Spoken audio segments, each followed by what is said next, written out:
성경 말씀은 로마서 8장 9절에서 11절, 신약성경 249페이지입니다. 로마서 8장 9절에서 11절. 만일 너희 속에 하나님의 영이 거하시면 너희가 육신에 있지 아니하고 영에 있나니 누구든지 그리스도 영이 없으면 그리스도의 사람이 아니라, 또 그리스도께서 너희 안에 계시면 몸은 죄로 인하여 죽은 것이나 영은 의를 인하여 산 것이니라.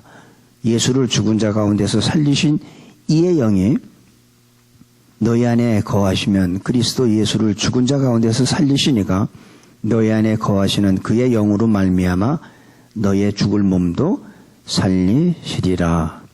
아멘. 어떤 사람을 막론하고 누구든지 예수님을 믿지 않으면 하나님을 알 수 없습니다.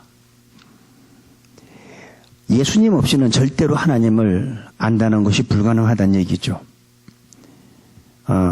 예수님을 믿으면 하나님의 영이 우리 안에 거하게 되고, 하나님이 내 안에 거하시게 되면 우리는 육신에 있는 것이 아니라 영에 있게 된다. 그리스도 안에 있게 된다고 오늘 말씀은 얘기합니다. 하나님의 영이란 성령 또는 그리스도의 영, 아니면 아들의 영, 진리의 영, 또 다른 말로는 보혜사, 이렇게 성경은 말씀하고 있습니다. 오늘 9절하고 10절을 보니까 만일 너희 속에, 이제 첫 번째가 만일이라는 게 들어가요. 너희 속에 하나님의 영이 거하시면, 첫 번째 조건이 하나님의 영이 우리 안에 거하시면 우리는 육신에 있지 않고, 육신에 있는 건 다시 말해서 죽는다는 얘기죠. 사망. 근데 육신에 있지 않고 영에 있나니, 영은 죽질 않습니다. 에베소서 2장 1절에 보면 허물과 죄로 죽었던 너희를 살렸다, 이런 말이 있습니다. 그러니까 우리는 죽은 존재였어요. 어떤 사람들은 내가 언제 죽었습니까? 난 한 번도 죽은 적이 없습니다. 내가 지금 나이가 70인데 난 70, 태어나서 70까지 한 번도 죽은 적이 없습니다 라고 사람들이 얘기를 하는데, 요거를 조금 우리가 이해를 할 필요가 있어요. 이 죽었다는 말은 어떤 사람이 범죄를 저질렀습니다. 그래서 그걸 이제 재판을 받는데 판사가 보니까 이거는 사형에 해당하는 죄야. 그래서 판사가 사형 선고를 합니다. 그리고 그 사람은 감옥에 갇혀요.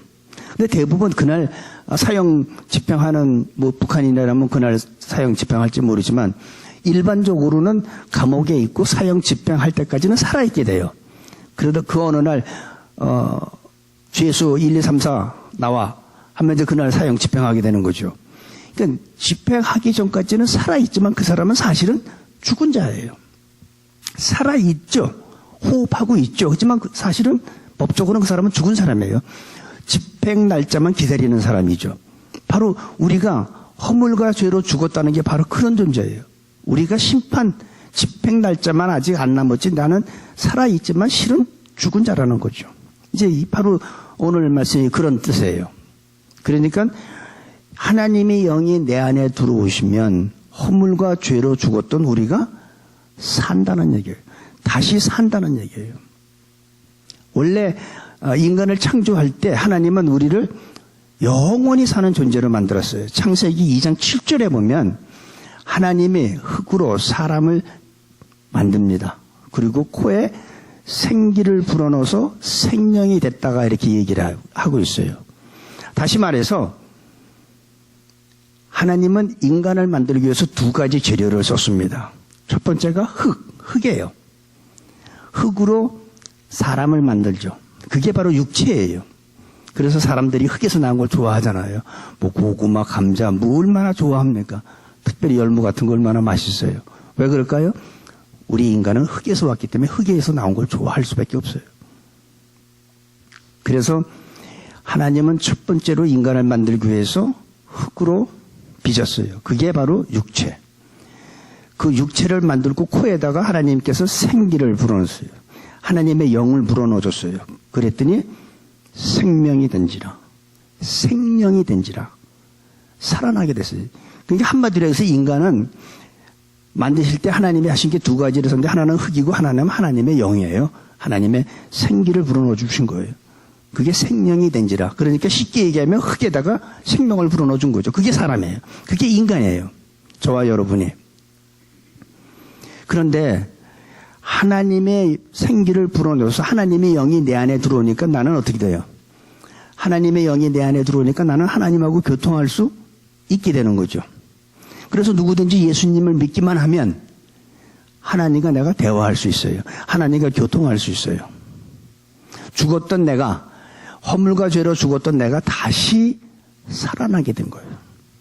그러니까 그 얘기를 우리가 어떻게 생각하냐면 주 예수 1, 2, 3, 4가 집행 날짜만 아직 집행만 안 했지 이미 사형 선고를 받았는데 어느 날 대통령이 광복절 특별 사면으로 인해서 그 사형수한테 무죄 했을 때 그 사람 기분이 어떨까요? 자기는 이제 언젠가 사형 집행 날짜만 기다리고 있는데 무죄 방면하고 아니 무죄는 아니지 죄가 있지만 특별 사면으로 풀어줬을 때 그 사람은 다시 살게 되는 거죠. 똑같은 거예요. 우리가 허물과 죄로 죽었던 우리가 예수 그리스도로 말미암아 하나님의 영이 내 안에 다시 들어오니까 죽었던 내가 다시 살게 되는 거하고 똑같은 거예요. 이게 이해가 돼야 돼요, 여러분. 이게 이해가 안 되면 오늘 말씀이 참 설명하기 힘듭니다. 이거 이해가 되죠? 이건 뭐 감옥에 들어가고 죄 지어서 사형 선고받고 이거 집행 날짜 그거 얘기인데 그거 이해 못하면 안 되지. 그런데 하나님하고 우리는 교통할 수밖에 없고 영원히 살 수 있는 존재로 만들었지만 사단이 이 인간을 유혹을 합니다. 유혹을 하다 보니까 하나님 앞에 범죄하고 타락하면서 사단이 인간한테 뭘 갖다 주냐면 사망과 죽음이라는 걸 갖다 줘요. 그래서 인간한테 사망이 들어왔어요. 원래는 인간은 죽지 않는 존재였어요. 영원히 사는 존재였어요. 근데 사단으로 말미암아 인간이 죽음이 들어왔어요. 죄가 들어오고 인간이 타락하면서 사망이 들어오게 된 거죠. 그런데 그런 인간을 하나님은 그냥 그대로 방치하지 아니하시고 다시 살려주시기 위해서 예수 그리스도를 다시 말해서 본인이 하나님이신 본인이 이 죄인의 인간의 모습으로 이 땅에 오신 분이 바로 예수 그리스도예요. 그분이 오셔서 우리를 다시 사망을 향해서 가는 우리를 향해서 다시 생명을 주신 거예요. 이게 오늘 로마서에서 주시는 말씀입니다. 누가 하느냐? 성령께서. 그래서 오늘 제목이 성령의 역사예요. 성령께서 하시는 일. 10절 볼게요. 또 그리스도께서 너희 안에 계시면 몸은 죄로 인하여 죽은 것이나 영은 의를 인하여 산 것이라. 하나님과 우리는 교제할 수밖에 없고 교통할 수 있게끔 만들었는데 죄로 인해서 우리는 하나님하고 대화가 할 수 없게 된 거예요. 영원히 하나님과 단절됐고 하나님과 원수가 됐고 우리는 죽음을 향해서 갔는데 그런 우리에게 하나님께서 하나님의 예수 그리스도를 통해서 우리를 다시 살려주시고 우리 안에 하나님의 영이 거하게 된 겁니다. 그래서 하나님의 영이 없으면 하나님을 알 수도 없고 예수를 주라고 시인할 수가 없어요. 고린도전서 12장 3절에 뭐라고 그러냐면 누구든지 성령으로 말미암지 않고는 예수를 주라 시인할 수가 없다고 그랬어요. 성령으로 말미암지 않고는 성경을 이해할 수 있는 기도 없어요. 이게 오죽하면 예수님께서 또 요한계시록에도 그렇고 성령이 교회에게 하는 말을 귀 있는 자는 들을지어다. 여러분 다 귀 있잖아요. 예수님께서 바리새인들한테도 얘기할 때 그래서 귀 있는 자는 들을지어다. 그분들이 귀가 없었나요? 있었죠. 근데 성령으로 말미암지 않으면 말씀을 들어도 깨닫지 못한다는 거예요. 근데 성령이 하나님의 영이 다시 우리 가운데 와서 우리가 하나님을 알게 하고 예수님을 믿게 하고 그 다음에 하나님의 말씀을 이해할 수 있게 만든 거예요. 성령은 예수님으로 오직 예수로만 통해서 우리한테 오는 거예요. 그러니까 성령은 오직 예수님을 통해서만 우리에게 오기 때문에 예수님을 통하지 않고 온 영은 뭐예요? 다른 영이죠. 성령이 아니죠. 그런 사람을 갖다 우리 뭐라고 그래요? 무당 이렇게 얘기하죠. 작두 위에서 큰 무거운 돼지를 어깨에다 메고 그 날카로운 작두 위에서도 발을 안 빈대요. 왜 그럴까요?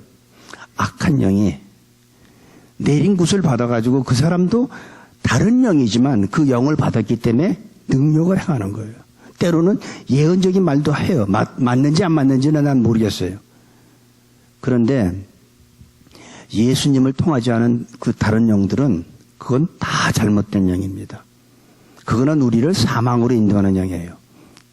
오직 예수 그리스도를 통해야만 하나님의 영이 우리 안에 거하시고 그 영이 죽을 우리 몸도 다시 살려주는 겁니다. 그 영을 받으려면 어떻게 해야 돼요? 예수님을 믿어야죠. 내가 예수님 믿는다는 게 바로 성령의 역사예요. 내가 아무리 믿고 싶어도 안 믿어져요. 제가 몇 번 설교하면서 얘기했지만 제가 과거에 다른 집사님들 보면 너무 예수님을 막 신실하게 막 믿고 너무 기쁘고 어떤 분은 막 눈물까지 흘리는데 나는 이 믿어줘야 말이죠. 아무리 믿고 싶은데. 그래서 제가 그 집사님들한테 막 욕을 했어요. 이 위선자들이라고. 예수 믿으면서 왜 이렇게 거짓말들 하냐고. 근데 어느 날 성령이 임하니까 이게 다 믿어져요. 다 믿어져. 그 전에 내가 안 믿어진 게 이해가 안 될 정도예요. 다 믿어져요. 그게 성령의 역사예요. 성령으로 말미암지 않으면 예수님을 주라 시인할 수도 없고 하나님의 말씀을 우리가 들어도 깨닫지 못해요. 어떤 사람들이 뭐 성경을 연구한다고 하지만 천만에요. 모든 성경은 하나님의 감동으로 됐기 때문에 감동이 없으면 깨닫지 못합니다. 절대 해석 못합니다. 억지로 해석하죠. 근데 성경을 억지로 해석하면요. 베드로후서 3장 16절에 억지로 성경을 해석하면 스스로 멸망에 빠진다고 그랬어요. 오직 성령의 감동함을 받는 사람들이 성경을 해석해야지 올바로 하나님께서 우리에게 전하고자 하는 그 뜻을 정확하게 우리가 받을 수 있는 겁니다. 예수님과 함께 3년 동안 활동을 했던 예수님의 제자들의 모습을 한번 우리가 보기를 원합니다. 그 제자들은요, 예수님의 말씀을 들었어요. 그죠? 3년 동안 같이 먹고 자고 예수님의 음성을 듣고 예수님한테 직접 교훈을 듣고 예수님이 기적을 행하면 그 기적을 다 봤어요. 얼마나 놀라운 일들이에요. 여러분, 예수님이 이제 우리와 함께 같이 먹고 자고 우리 앞에서 기적을 행하고 죽은 사람이 살아나고 이런 거 보면 우리 얼마나 놀라겠어요. 제자들은 그랬습니다. 그런데도 그들은 예수님이 잡혀갈 때 다 도망갔어요. 아무것도 할 수 없었어요. 예수님이 행하신 기적을 직접 자기네들이 목격하고 같이 식사를 떡을 나누고 같이 잠을 자고 같이 움직였지만 자기네들한테 위험이 오니까 다 도망갔어요. 그게 제자들이에요. 그런데 오순절날 성령이 임하고 나니까 달라졌어요. 그들은 달라졌어요. 두려움이 없어졌어요. 그전에는 두려웠었어요. 성령이 임하니까 두려움이 없어지고 내게 은가금은 없지만 내게 있는 것을 내게 주노니 나사렛 예수의 이름으로 일어나 걸어라. 기적이 일어났습니다. 걸었습니다. 하루에 3,000명씩 회개하고 돌아왔습니다. 누가 그랬어요? 똑같은 제자들인데 무슨 차이가 있었을까요? 성령의 임하기 전과 임한 후의 차이입니다. 오늘 저는 우리 새누리 성도 여러분 모두가 한 분도 빠짐없이 이 성령의 역사가 우리한테 다 임하기를 원합니다. 그래서 우리는 담대하게 세상에 나가서 전해야죠. 그 성령이 바로 생명이에요. 하나님 생명이 내 안에 다시 들어오면 우리는 다시 하나님과 교통할 수 있는 거예요. 기도하면서 하나님 앞에 기도하고 하나님의 주시는 응답도 받고 거기에 순종하죠. 그러면 순종하면 하나님께서 거기에 합당한 은혜 주시고 축복 주시고 다 하죠. 저는 이 예수님하고 같이 함께 있었던 제자들의 모습을 보면서 성령이 오순절날 임하기 전에는 아무것도 할 수 없었던 그들. 나는 다시 고기나 잡으러 가야겠다 하고선 그 많은 기사와 이적을 체험하면서도 옛날 어부 고기 잡으러 다시 갔던 그 제자들의 모습을 우리는 성경을 통해서 보잖아요. 아무것도 할 수 없었던 그들. 근데 성령이 임하고 나니까 그들은 달라졌다는 거죠. 여러분, 우리가 아무리 성경을 많이 읽고 주님의 말씀을 많이 들어도 성령이 나와 함께 하지 않는 한 우리는 아무것도 할 수 없어요. 조금만 어려움이 닥치면 좌절하고 쓰러지고, 조금 모함당하면 그걸 참지 못하고 누가 내 자존심 건드리면 그냥 힘들어하고. 왜 그래요? 내 안에 계신 성령이 활동하기 좋게끔 자유자재로 내 안에 계신 성령께서 활동할 수 있게 해줘야 되는데, 내 자아가, 내 자존심이 너무 강하다 보니까 성령께서 활동을 못하는 거예요. 성령이 오시면 하시는 일이 있습니다. 오늘 성령의 역사인데 성령께서 하시는 일이 뭐냐면, 요한복음 16장에 우리 한번 잠깐만 찾아봤으면 좋겠습니다. 175페이지.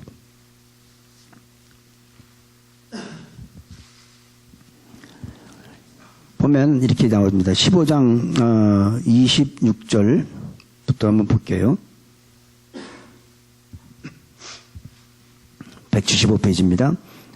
내가 아버지께서 너에게 보낼 보혜사 곧 아버지께로서 나오시는 진리의 성령이 오실 때에, 자, 그가 누구를 증거해요?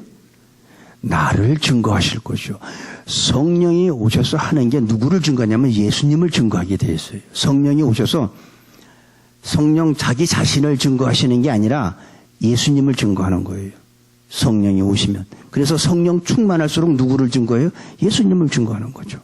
그 다음에 16장, 그 다음에 7절로 가보세요.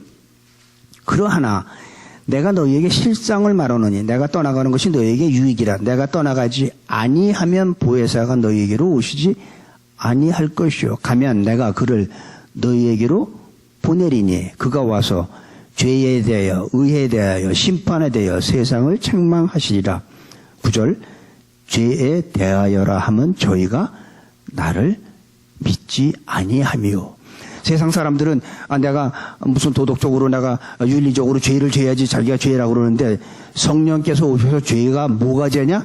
예수님을 믿지 않는 게 죄라고 성령께서 가르쳐 주는 거예요. 그게 성령이에요. 우리들은 내가 왜 죄를 졌어? 내가 무슨 죄를 했다고? 내가 뭐 남한테 사기를 졌어? 살인을 했어? 뭐 간음을 했어? 우리는 그렇게 얘기하는데, 성령께서 말하는 죄는 예수님을 믿지 않는 게 죄라는 거예요. 그 뒷페이지 한번 가보세요. 성령이 13절, 16장 13절입니다. 176페이지. 그러하나 진리의 성령이 오시면 그가 너희를 모든 진리 가운데로 인도하시리니. 우리를 진리 가운데로 인도하셔요. 그런데 성령께서 하시는 말씀이 자기 스스로 자유로 말하는 게 아니라는 거예요. 그가 자유로 말하지 않고 오직 듣는 것을 말하시며 장래일을 너희에게 구하리라. 그러니까 예언적인 말씀을 주시는 거예요. 성령께서 우리한테 오시면. 14절, 그가 누구의 영광을 나타내었어요? 내 영광을 나타내리니 내 것을 가지고 너희에게 알리겠습니다. 성령이 오시면 예수님의 영광을 드러내는 겁니다. 예수님을 증거하고, 예수 안 믿는 게 죄라고 한 거고, 예수님이 하신 말씀을 기억나게 하고, 이게 성령께서 하시는 거예요. 그러니까 내가 성령 충만할수록 내 입에서 뭐가 나와야 돼요? 예수 그리스도가 나와야죠. 성령 충만하다고 그래서 예수는 빠지고 성령 하면 그거는 가짜죠. 진짜는 성경에서 얘기해 주잖아요. 성령께서 오셔서 하시는 일이, 그가 오면 나를 증거할 것이다. 나를 믿지 않는 게 죄라고 할 것이다. 그리고 성령께서는 자기 자유로 말하는 게 아니라 우리를 진리 가운데로 인도하지만, 그가 자유로 말하는 것이 아니라 오직 듣는 것을 말한다는 거예요. 성령께서 오시면 자기 마음대로 말하는 게 아니라는 거죠. 듣는 걸 얘기하는 거예요. 내 영광을 나타낸다. 예수님의 영광을 나타내는 게 바로 성령께서 하시는 일입니다.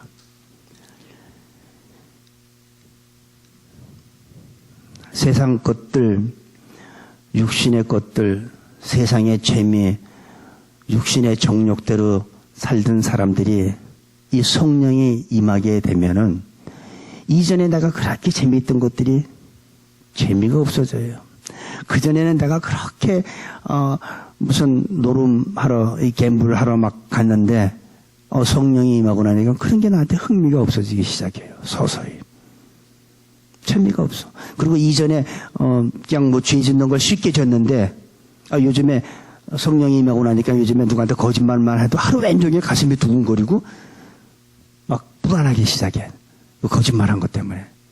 왜 그런 현상이 나는지 아세요? 그것이 바로 뭐냐면 내 안에 있는 육의 법이 사라지기 시작한 거예요. 육체의 본능이 사라지기 시작하는 거예요. 내 안에 있는 더러운 죄의 법이 청소가 되기 시작하는 거예요. 그러니까 전에는 아무런 뉘우침도 없고 뭐 죄의식도 못 느꼈던 것들이 이제는 거짓말만 해도 죄 짓는 건 거짓말도 죄예요. 거짓말만 해도 막 가슴이 뛰고 와이프한테 당신 이 돈이 좀 부족한 것 같은데 몰래 이렇게 감춰놓고선도 부족한 것 같은데 하는데 아니야 난 몰라 뭐 이렇게 해놓고선 얼마나 불안해합니까? 왜 그래요? 죄의 법이 사라지기 시작하니까 성령께서 오셔서 내 육체의 모든 본능들을 청소하기 시작하기 때문에 그런 거예요. 11절 볼게요.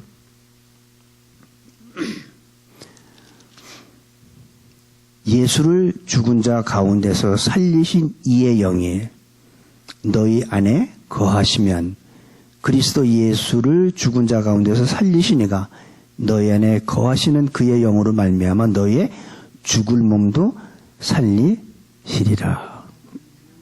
성령님이 내 안에 들어오시면 내 안에 있는 더러운 것들이 청소되기 시작해요. 악의 세력의 힘을 쓰지 못하게 되기 시작합니다. 성령이 들어오시면 내 안에 과거에 있던 육체의 본능들이 사라지기 시작하고 청소가 되기 시작하면서 우리는 그리스도인의 사람으로 바뀌기 시작해요. 내가 그리스도의 영이 없으면 그리스도인이 아니에요. 우리가 크리스찬이라고 얘기하는데 여러분 교회 다닌다고 크리스찬 아닙니다. 내 안에 진짜 그리스도의 영이 내 안에 있느냐 없느냐예요. 그것으로 기준하는 거예요. 교회 다닌다고 그리스도인이 아닙니다. 9절 볼게요. 만일 너희 속에 하나님의 영이 거하시면 너희가 육신에 있지 아니하고 영에 있나니 누구든지 그리스도의 영이 없으면 그리스도의 사람이 아니라 교회 다닌다고 그리스도인이 아니라는 거죠. 그리스도의 하나님의 영이 내 안에 거해야지 나는 그리스도의 사람인 거예요. 악의 세력이 힘을 못 쓰고 성령이 내게 임하면 성격도 변하게 돼요. 생각도 변해요. 가치관이 변해요. 전에는 뭐니 해도 뭐니가 좋았는데 이제는 하나님이 좋아요. 생각, 언어, 모든 게 다 달라져요. 가치관도 달라져요. 전에는 내가 가장 중요했던 게 이건데 지금은 가장 중요한 게 달라졌어요. 전에는 내가 가장 중요한 게 육체였어요. 그래서 몸에 좋다는 건 다 먹었어. 어떤 사람은 심지어 뭐 뱀까지 먹고 몸에 좋다니까.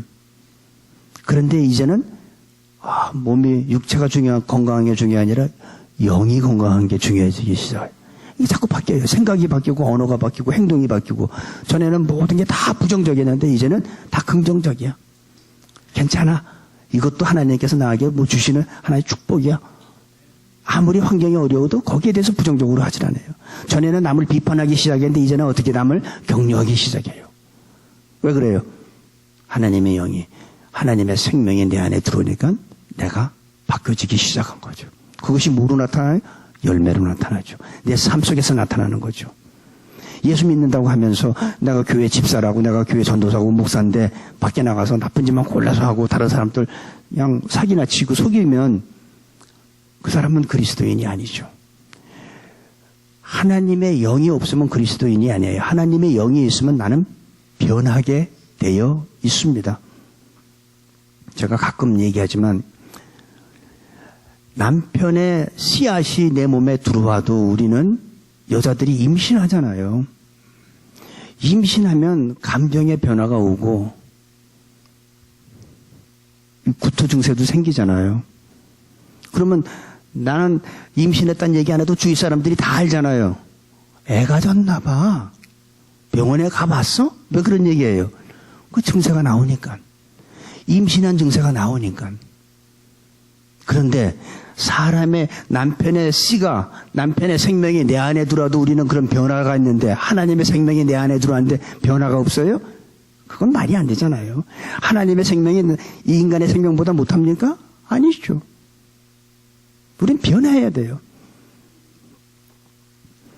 성령께서 더 놀라운 일을 하시는 거는 보니까 11절 보니까 예수를 죽은 자 가운데서 살리신 이의 영이 너희 안에 거하시면 그리스도 예수를 죽은 자 가운데서 살리신 이가 너희 안에 그의 영으로 말미암아 너희의 죽을 몸도 살리리라.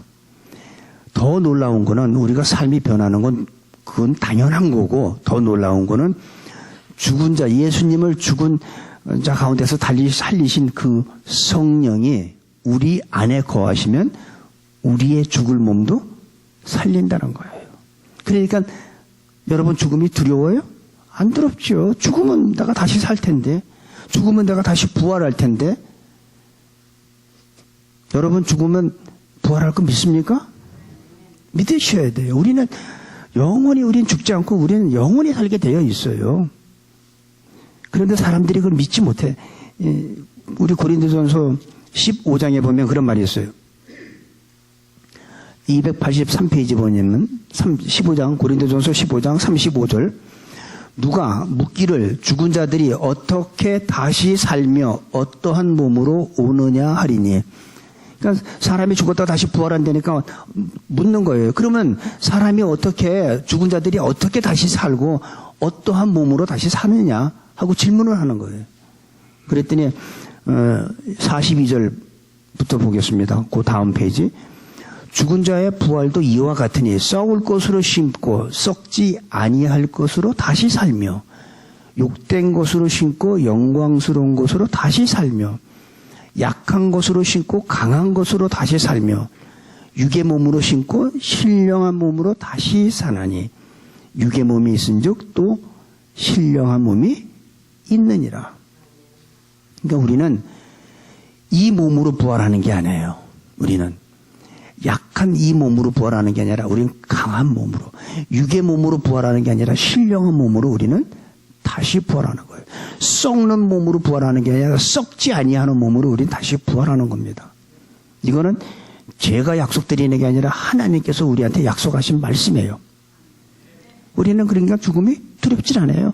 내가 죽으면 다시 또 신령한 몸으로 다시 우리를 부활시켜 주는데 뭐가 죽음이 두렵습니까? 내가 지금 사는 거는 조금만 혈압이 높고 심장이 아프면 막 고통스럽고 신경통 오면 막 주저앉고 난리잖아요. 이런 몸으로 사는 게 뭐 좋습니까? 강한 몸, 썩지 아니하는 몸, 신령한 몸으로 다시 사는 게 훨씬 낫죠. 오히려 죽는 게 낫죠. 다시 신령한 몸으로 부활하니까. 이 성령께서 그렇게 하신다고. 성령의 역사 중에 하나가 예수님을 증거하고 예수님의 영광을 나타내고 하지만 더 중요한 거는 그 하나님의 영이 우리 안에 거하시면 죽을 우리의 몸도 다시 살려주신다는 거예요. 영원히 살게 해주신다. 그게 성령께서 하시는 일입니다. 이 성령님을 우리는 찬양하시기 바랍니다.